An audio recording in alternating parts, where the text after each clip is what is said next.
Hello everyone, welcome to all on Easy Learning Sync classes. Today we will discuss about DNA cloning as well as gene cloning. Both are the same topics of recombinant DNA technology, and these are the one of the most important topic of recombinant DNA technology for each and every exams. Okay, so here is the DNA cloning. What is DNA cloning? DNA cloning is the process of formation of identical DNA molecules from ancestral DNA molecules. Ancestral DNA molecules से identical DNA molecules के formation होने के process को DNA cloning कहते हैं। इस figure में आप लोग देख सकते हैं एक एंसेस्ट्रल डीएनए मॉलिक्यूल से आइडेंटिकल डीएनए मॉलिक्यूल का फॉर्मेशन हो रहा है। डीएनए क्लोनिंग के लिए कुछ मेथड्स चाहिए होते हैं जिस पे बेस्ड होते हैं। पहला होता है cell based DNA cloning method और दूसरा होता है DNA cell free DNA cloning method. आज की क्लासेस में हम लोग cell based DNA cloning method के बारे में बात करेंगे और एग्जाम्पल आप लोग इंसुलिन ले सकते हैं। कुछ कंपोनेंट्स की रिक्वायरमेंट होती है क्लोनिंग में। पहला होता है आपका यूकैरियोटिक सेल जिससे कि हम लोग डीएनए को आइसोलेट करते हैं। दूसरा होता है restriction enzyme. Restriction enzyme mainly restriction endonuclease जो कि एक स्पेसिफिक कट प्रोवाइड करता है डीएनए को। तीसरा होता है वेक्टर। वेक्टर आपका एज अ कैरियर वर्क करता है जो कि जीन ऑफ इंटरेस्ट को कैरी करता है इनटू द होस्ट सेल। उसके बाद होता है जीन ऑफ इंटरेस्ट जो कि एक पर्टिकुलर स्पेसिफिक जीन होता है प्रेजेंट डीएनए में। उसके बाद आता है आपका बैक्टीरियल सेल। बैक्टीरियल सेल का ट्रांसफॉर्मेशन में इन्वॉल्वमेंट होता है, जैसे कि आप लोग प्लाज्मिड का एग्जांपल ले सकते हैं। इस फिगर में आप लोग देख सकते हैं एक यूकैरियोटिक सेल से डीएनए को आइसोलेट किया गया, फिर वो डीएनए डिवाइड होकर 2 कॉपी के फॉर्म में कन्वर्ट हो गया। इसी तरह से जब हम लोग आइसोलेशन करते हैं तो पहला प्रोसेस होता है डीएनए को एक्सट्रैक्ट करना फ्रॉम द यूकैरियोटिक सेल, और you can say that the cell which you select. Okay, तो इस प्रोसेस में कुछ एंजाइम्स इन्वॉल्व होते हैं, रेस्ट्रिक्शन एंजाइम्स जो कि आपके डीएनए को एक स्पेसिफिक कट प्रोवाइड करते हैं, मीन्स क्लीव करते हैं स्पेसिफिक साइट पे। उसके बाद क्या होता है आपका जो डीएनए होता है वो शॉर्ट फ्रैगमेंट के फॉर्म में कन्वर्ट हो जाता है आफ्टर क्लीवेज। तो पहले हम लोग क्या किए, डीएनए लिए और रेस्ट्रिक्शन एंजाइम को ऐड किए, फिर उसके बाद एक ट्यूब में कन्वर्ट ट्रांसफॉर्म करते हैं। मीन्स ये जो भी प्रोसेस हो रहा है ये एक ट्यूब में हो रहा है जो कि इस फिगर में दिया गया है। ट्यूब में क्या होता है, रेस्ट्रिक्शन एंजाइम डीएनए को एक पर्टिकुलर साइड पे कट करता है, फिर उसके बाद उसी जीन ऑफ इंटरेस्ट को हम लोग एज अ कैरियर जो कि वेक्टर है उसे सेंड करते हैं, फिर वो डीएनए लाइगेज की हेल्प से लाइगेट हो जाता है।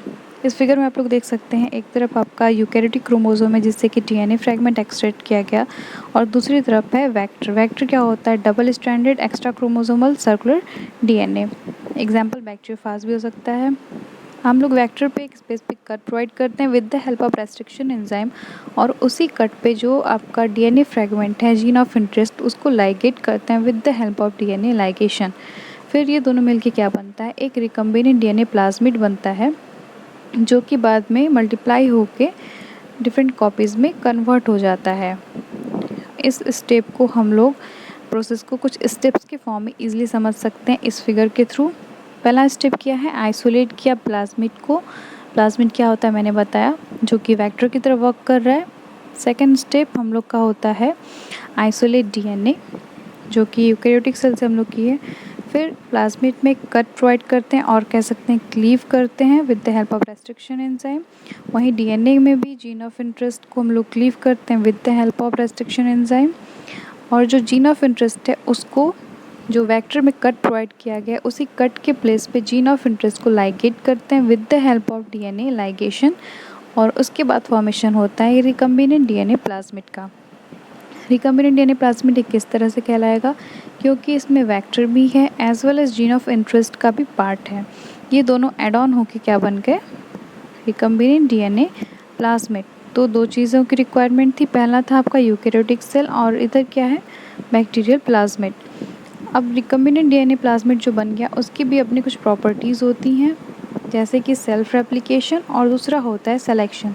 सेल्फ रेप्लिकेशन मीन्स जब वो रिकम्बिनेंट डीएनए प्लाज्मिड के फॉर्म में कन्वर्ट होता है तो उससे डिफरेंट कॉपीज़ बन रही हैं, उसको बोलते हैं सेल्फ रेप्लिकेशन। सिलेक्शन क्या होता है, जब ट्रांसफॉर्मेशन होगा तो कॉलोनीज़ जो कि मीन्स रिक्वायर्ड है जीन ऑफ इंटरेस्ट के साथ वो भी ट्रांसफॉर्म हो जाएंगी, एज वेल एज जो कॉलोनीज़ नहीं चाहिए वो भी आपकी ट्रांसफॉर्म हो जाएंगी। तो उसको पर्टिकुलर सेलेक्ट करने के लिए हम लोग मार्कर यूज़ करते हैं, उसी को बोलते हैं सिलेक्शन। एग्जाम्पल क्या है, या तो आप लोग एंटीबायोटिक रेसिस्टेंस जीन यूज़ करते हैं जो कि इस फिगर में दिया गया है। रिकम्बिनेंट डीएनए प्लाज्मिड में आपका एंटीबायोटिक रेसिस्टेंस जीन है। अब इसे हम ट्यूब से ट्रांसफॉर्म करते हैं एक प्लेट में, और इस प्लेट में दोनों कॉलोनीज़ हैं। जो प्लाज्मिड बैक्टीरिया जिसमें प्लाज्मिड रहेगा वो क्या होगा, वही सस्टेन करेगा, बाकी प्लाज्मिड जिसमें नहीं रहेगा वो डाई कर जाएंगे। फिर यहाँ से इस प्लेट से हम लोग पर्टिकुलर कॉलोनी को पिक करते हैं, और जिसमें प्लाज्मिड रहेगा वही कॉलोनीज फॉर्म करेंगी, उसे पिक करते हैं with the help of inoculation loop. फिर उसे एक अगार प्लेट पे with the help of strike करते हैं, और जो पर्टिकुलर कॉलोनी चाहिए होती है वो हमें मिल जाती है। ठीक है, अब देखते हैं नेक्स्ट प्रोसेस क्या क्या होते हैं आफ्टर सिलेक्शन में। सिलेक्शन में आप लोग कोई और भी एग्जाम्पल ले सकते हैं for better understanding. So here the enzyme involve in cloning. कुछ एंजाइम्स इन्वॉल्व होते हैं। पहला होता है template DNA dependent DNA polymerase. First is DNA polymerase first, ये उसके सब क्लासेस हैं। डीएनए पॉलीमरेज फर्स्ट को कॉनबर्ग एंजाइम भी कहते हैं। इसके पास दोनों प्रॉपर्टी होती है, एक्सोन्यूक्लियस एक्टिविटी की as well as polymerase activity की, from 3' to 5' as well as 5' to 3'। उसके बाद आता है reverse transcriptase. Reverse transcriptase means formation of DNA from RNA. ये क्या होता है, आरएनए डायरेक्टेड डीएनए पॉलीमरेज होता है। फिर आता है आपका tag DNA polymerase. Tag DNA polymerase एक डीएनए पॉलीमरेज होता है जो कि थर्मोस्टेबल बैक्टीरियम से डिराइव्ड होता है, थर्मस एक्वेटिकस से। अब सेकंड आता है न्यूक्लियस। न्यूक्लियस के दो पार्ट होते हैं, endonuclease, exonuclease. Endonuclease means internal, exonuclease means external. क्लीज मतलब होता है क्लीव करना। मंगबी न्यूक्लियस क्या होता है, एक एंडोन्यूक्लियस स्पेसिफिक एंडोन्यूक्लियस होता है जो कि स्पेसिफिकली किसके लिए वर्क करता है, सिंगल स्ट्रैंडेड डीएनए और आरएनए के लिए। एसोन्यूक्लियस भी एक एंडोन्यूक्लियस होता है जो कि प्यूरिफाइड किया जाता है एस्परजिलस ओराइजी से। आरएनएज ए भी एक एंडोन्यूक्लियस होता है जो कि डाइजेस्ट करता है single stranded RNA 3' end of pyrimidine residue के। आरएनएज एच क्या होता है, वो भी एक एंडोन्यूक्लियस होता है जो कि आरएनए को डाइजेस्ट करता है।